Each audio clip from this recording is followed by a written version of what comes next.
बुद्धिमान कैसे बने और बुद्धिमान किसे कहते हैं। नमस्कार दोस्तों, एक बार फिर से आपका बुधा लाइव हिंदी चैनल पर स्वागत है।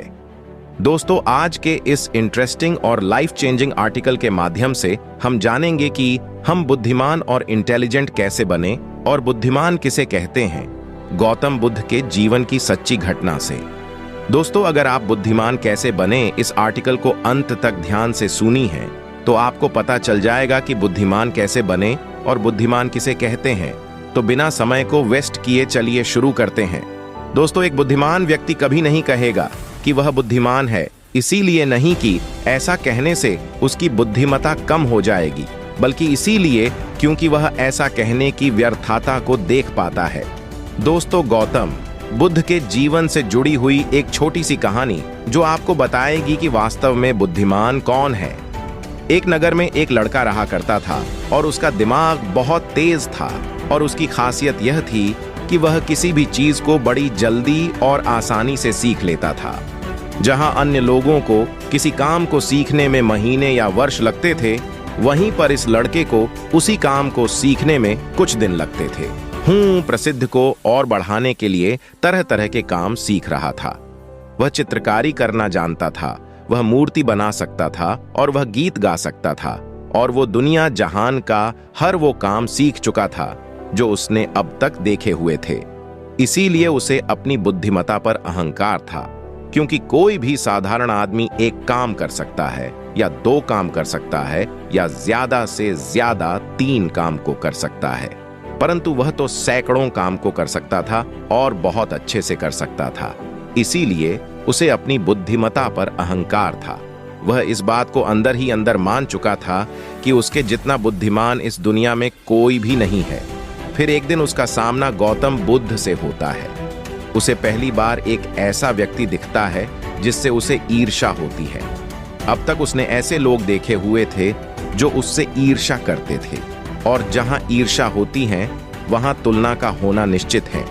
वह व्यक्ति अपनी तुलना गौतम बुद्ध के साथ करना शुरू कर देता है।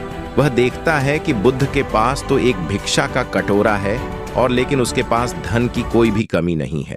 बुद्ध के वस्त्र तो साधारण से थे, परंतु उसके वस्त्र बहुत कीमती है। बुद्ध तो जमीन पर नंगे पैर चलते हैं, परंतु वह नंगे पैर नहीं चलता।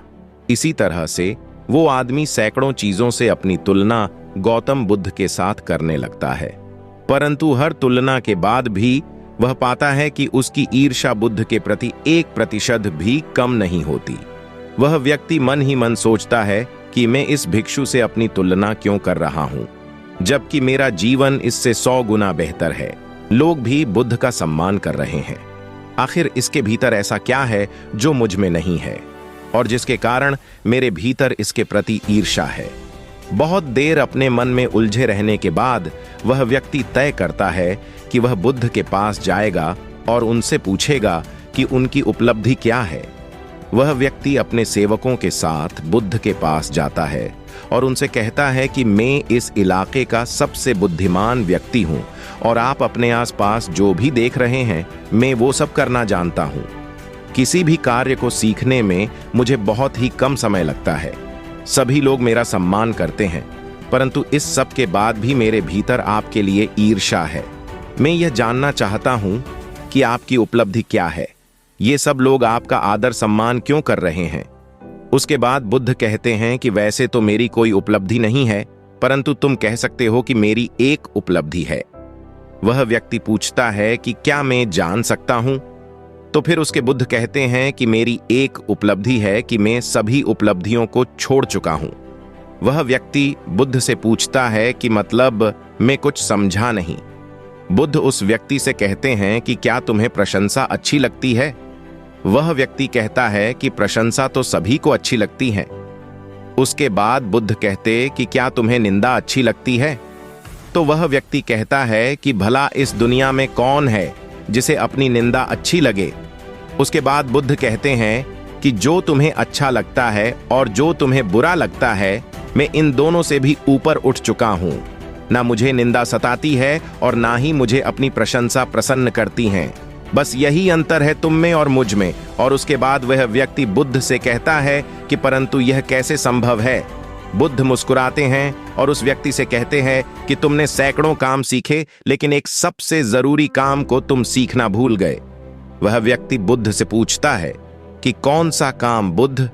बुद्ध कहते हैं कि अपने मन को नियंत्रण करना। क्या तुम्हें आता है? बुद्ध की वह बात सुन वह व्यक्ति समझ जाता है कि ईर्ष्या का यही कारण था। उसके बाद बुद्ध कहते हैं कि जिस व्यक्ति ने सारा जगत को जीत लिया लेकिन अपने मन को नहीं जीता, उसने कुछ भी नहीं जीता, और जिसने अपने मन को जीता परंतु अपना सब कुछ गंवा दिया, फिर भी उसने सब कुछ जीत लिया।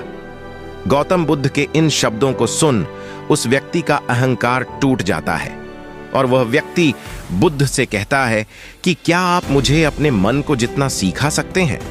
बुद्ध कहते हैं कि अवश्य सिखाएंगे, परंतु मैं तुम्हारी सभी उपलब्धियां छीन लूंगा।